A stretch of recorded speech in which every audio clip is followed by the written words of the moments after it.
സത്യത്തിൽ നമുക്കിപ്പോൾ അതിനകത്തൊരു കൗതുകവും ചിരിയൊക്കെ വരുന്നുണ്ടെങ്കിലും ഒന്ന് ആലോചിച്ച് നോക്കൂ. ഒരു തെരഞ്ഞെടുപ്പിൻ്റെ സമയത്ത് എത്ര ക്രൂരവും ഹീനവുമായ മാർഗമാണ് CPM-ഉം BJP-യും ചേർന്ന് നടത്തിയത്. ഒരു സ്ഥാനാർത്ഥിയായിട്ട് ഒരാൾ മത്സരിക്കുകയാണ്. അപ്പം ഞാൻ നേരത്തെയും പറഞ്ഞു, ഞാനൊരു കന്നി മത്സരക്കാരനാണ്, ഞാനൊരു തുടക്കക്കാരനാണ്. ഇതിന് നേതൃത്വം കൊടുത്തിരുന്ന നേതാക്കന്മാരെല്ലാം തുടക്കക്കാരായിട്ട് തന്നെ കടന്നു വന്നവരാണ്. ആ വരുന്ന ഒരാളെ നിങ്ങൾ രാഷ്ട്രീയം പറയുന്നതിനപ്പുറം കള്ളപ്പണക്കാരനാക്കാൻ ശ്രമിക്കുക, വളരെ ബോധപൂർവമായ ഒരു അജണ്ട. ഒന്നാലോചിച്ച് നോക്കുക, എത്ര ദിവസമാണത് ഇവർ എന്നെ നിഴലിൽ നിർത്താൻ ശ്രമിച്ചത്. എന്തായിരുന്നു യഥാർത്ഥത്തിൽ ഉദ്ദേശം? ഒരു തെരഞ്ഞെടുപ്പിൻ്റെ മാൻഡേറ്റിനെ, ജനഹിതത്തെ അട്ടിമറിക്കുവാൻ ബോധപൂർവം ഒരു ശ്രമമല്ലേ നടത്തിയത്. ഞാൻ ഈ സമയത്ത് ഏറ്റവും അധികം നന്ദി പറയുവാൻ ആഗ്രഹിക്കുന്നത്, ഇപ്പോഴാണല്ലോ പോലീസ് അന്വേഷണത്തിലൂടെയും മറ്റും നിഗമനങ്ങളിലൂടെയും മറ്റും പെട്ടിക്കകത്തൊന്നുമില്ല എന്ന് കണ്ടെത്തിയത്. പെട്ടിക്കകത്തും ഇവരുന്നയിക്കുന്ന രാഷ്ട്രീയത്തിനകത്തും ഒന്നുമില്ല എന്ന് തിരിച്ചറിഞ്ഞ പാലക്കാട്ടെ ജനങ്ങൾക്ക് ഹൃദയാഭിവാദ്യം അർപ്പിക്കുവാൻ ഞാൻ ആഗ്രഹിക്കുകയാണ്. ഇതൊക്കെ വിശ്വസിച്ച് മാൻഡേറ്റ് മറ്റൊന്നായിരുന്നുവെങ്കിൽ ഇന്ന് നമുക്ക് എങ്ങനെയായിരുന്നു ഇത് ചർച്ച ചെയ്യാൻ കഴിയുക? അപ്പോൾ അതുകൊണ്ട് ജനങ്ങൾ പ്രബുദ്ധരാണ് എന്നുള്ളൊരു ബോധ്യം, ആ ഒരു ബോധം ഇനിയെങ്കിലും ഈ CPM-ൻ്റെയും BJP-യുടെ നേതാക്കന്മാർക്ക് വേണം. ഇപ്പോൾ BJP രണ്ടാമത് നിൽക്കുന്നൊരു മണ്ഡലത്തിൽ BJP ഹീനമായ മാർഗ്ഗം നടത്തുന്നത് നമുക്ക് കൺവിൻസിങ് ആണ്. അവരൊന്നാമതെത്താൻ വേണ്ടി ഏത് ഹീനമായ മാർഗ്ഗം ഉപയോഗിക്കുന്നവരുമാണ്. പക്ഷേ BJP രണ്ടാമത് നിൽക്കുന്നൊരു മണ്ഡലത്തിൽ BJP-യെ ജയിപ്പിക്കുവാൻ CPM-ൻ്റെ നേതാക്കന്മാർ, ഒരു മന്ത്രിയും ആ മന്ത്രിയുടെ അളിയനും നടത്തിയിട്ടുള്ള ഈ രാഷ്ട്രീയ നാടകം എന്തിനു വേണ്ടിയിട്ടായിരുന്നു? CPM-ൻ്റെ സംസ്ഥാന സെക്രട്ടറിയും BJP-യുടെ സംസ്ഥാന പ്രസിഡൻറ്റും ഈ വിഷയവുമായിട്ട് ബന്ധപ്പെട്ട് ഉയർത്തിയ ആരോപണങ്ങളെല്ലാം ജലരേഖയ്ക്ക് പോലും ഇതിനേക്കാൾ തെളിച്ചുണ്ടാകും അല്ലേ? കുറച്ച് നേരത്തേക്കെങ്കിലും വെള്ളത്തിൽ വരയ്ക്കുന്നൊരു വര അതങ്ങനെ തന്നെ നിൽക്കുമല്ലോ. അത്ര പോലും ആയുസില്ലാത്ത വാദങ്ങളാണ് BJP-യുടെയും CPM-ൻ്റെയും സംസ്ഥാന സെക്രട്ടറിയും അധ്യക്ഷനും പറയുന്നത് എന്ന് പറയുമ്പോൾ അവർ പറയുന്ന രാഷ്ട്രീയത്തെപ്പറ്റി അവർ തന്നെ വിലയിരുത്തണം.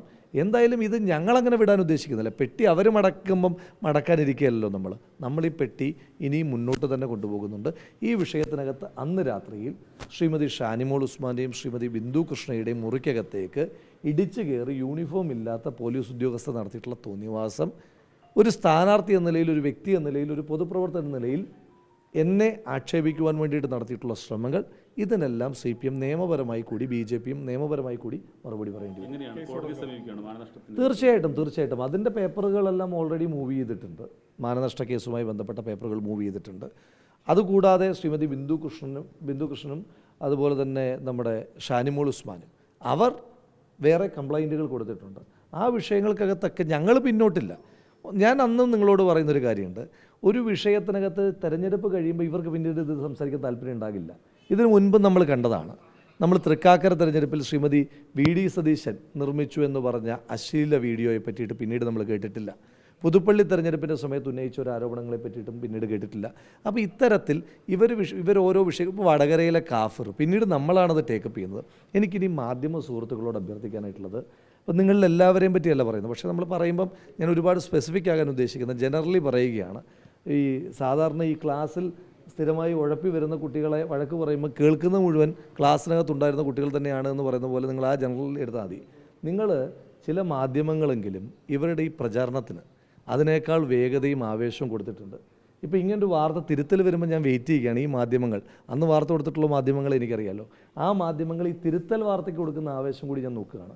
അതല്ല എങ്കിൽ CPM-ൻ്റെയും BJP-യുടെയും ക്രെഡിബിലിറ്റി നഷ്ടപ്പെടുന്നതിൻ്റെ കൂട്ടത്തിൽ നിങ്ങളുടെ കൂടി ക്രെഡിബിലിറ്റിയാണ് നഷ്ടപ്പെടുന്നതെന്ന് അന്ന് വാർത്തകൾ വരുമ്പോൾ നിങ്ങൾ കൊടുക്കണം. പക്ഷെ വാർത്തകൾ സൃഷ്ടിക്കുന്ന ആളുകളായി, ബോധപൂർവം സൃഷ്ടിക്കുന്ന ആളുകളായി നിങ്ങൾ മാറാൻ പാടില്ല. ആ ഒരു തെരഞ്ഞെടുപ്പിന് വേണ്ടിയിട്ട് അത് റീക്രിയേറ്റ് ചെയ്യുന്ന ആളുകളായി മാറാനും നിങ്ങൾ പാടില്ല. അതിനകത്തൊക്കെ കൃത്യമായി നിങ്ങളും ഒരു തെരഞ്ഞെടുപ്പാണ്, തെരഞ്ഞെടുപ്പിൽ ജനങ്ങളുടെ മാൻഡേറ്റ് കൃത്യമായി വരട്ടെന്നേ.